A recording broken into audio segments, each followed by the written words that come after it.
കിട്ടിയ പുസ്തകത്തിന്റെ പേരാണ് ചിറകുകൾ. ഇത് എഴുതിയത് മുഹമ്മദ് ദാനിഷ്. ഇതിൽ 10 കഥകളുണ്ട്. ഇതിൽ എനിക്ക് ഇഷ്ടപ്പെട്ട കഥയാണ് ടോമിന്റെ സ്വപ്നങ്ങൾ. ടോം ചിന്തിക്കുകയാണ് താൻ താമസിക്കുന്ന നഗരത്തെക്കുറിച്ച്. അവൻ ഇപ്പോൾ 4ാം ക്ലാസ്സിൽ പഠിക്കുകയാണ്.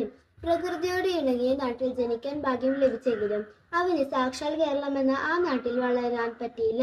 അവന്റെ അച്ഛന്റെയും അമ്മയുടെയും ജോലി ഡൽഹിയിലായതിനാൽ അവനും ഡൽഹിയിൽ താമസിക്കേണ്ടി വന്നു.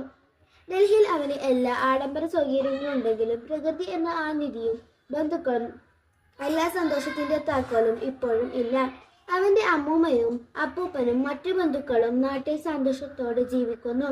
എന്നാൽ അവന്റെ കുടുംബം 2-3 കൊല്ലത്തിനിടയിൽ എപ്പോഴെങ്കിലും പോയാൽ പോയി.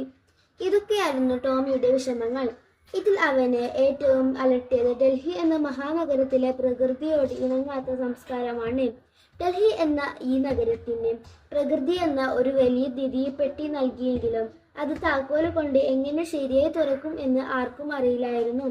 താക്കോല് കൊണ്ട് തുറക്കൽ എന്നതുകൊണ്ട് കൊച്ചു ടോം ഉദ്ദേശിച്ചത് പ്രകൃതിയെ നന്നായി ഉപയോഗിക്കാൻ പഠിച്ചിട്ടില്ല എന്നതാണ്. ഈ കഥയിലൂടെ നമ്മൾ മനസ്സിലാക്കുന്നത് കൊച്ചു ടോമിന്റെ പ്രകൃതിയോടുള്ള സ്നേഹമാണ്. നമ്മളും പ്രകൃതിയെ ഇണങ്ങി ജീവിക്കുക. നന്ദി.